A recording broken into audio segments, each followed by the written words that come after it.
دەرەنجامی گفتوگۆیان پێشنیازی وادەیەکی هەڵبژاردنی پەرلەمانی کوردستانە کە دەکەوێتە سەرەتای ساڵی داهاتوو. تا ئێستا نە سەرۆکایەتی هەرێمی کوردستان نە لایەنە سیاسیەکانیش وەڵامی فەرمیان بۆ پێشنیازەکەی کۆمیسیۆن نییە. بەشێک لە لایەنەکان کاتەکەیان پێدوورە، پێشنیازیان ئەوەیە لەگەڵ هەڵبژاردننی ئەنجومەنی پارێزگاکان ئەنجام بدرێت.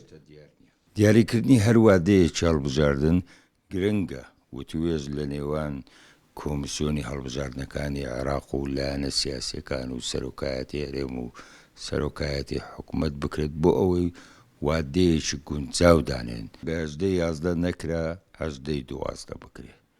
لەبەرەوەی هەڵبژاردننی ئەنجومەنی پارێزگاکانی عێراق لە پارێزگاکانی هەرێم ئەنجام نادرێت.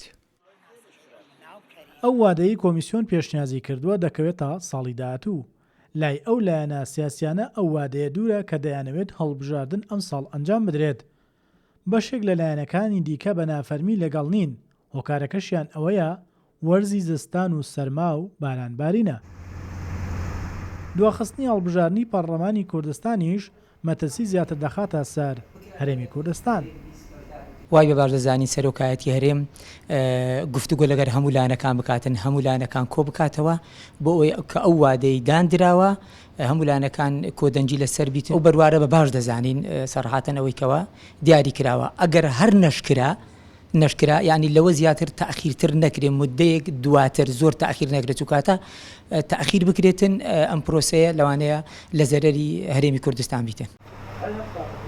یەکێک لەو کێشانەی لە بەردەم ئەو ماوەی کۆمیسیۆن پێشنیازی کردووە ئەوەیە کۆمیسیۆنی هەڵبژاردنەکانی عێراق لە 7/1/2024 ماوەی یاساییان کۆتایی دێت، ناتوانن هەڵبژاردننی پەرلەمانی کوردستان ئەنجام بدەن.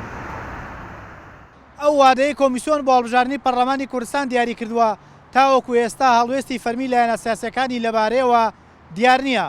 لایەنەکان داوا دەکەن بە گفتوگۆ لە نێوان کۆمیسیۆنی هەڵبژاردنەکانی عێراق و لایەنە سیاسیەکان و سەرۆکایەتی هەرێمی کوردستان وادەیەک دیاری بکرێت بە مەرجێک گونجاو بێت لەگەڵ بۆچوونی لایەنە سیاسیەکان و کەشوهەوای هەرێمی کوردستان. وەشمەند ساڵح کوردستان 24 هەولێر.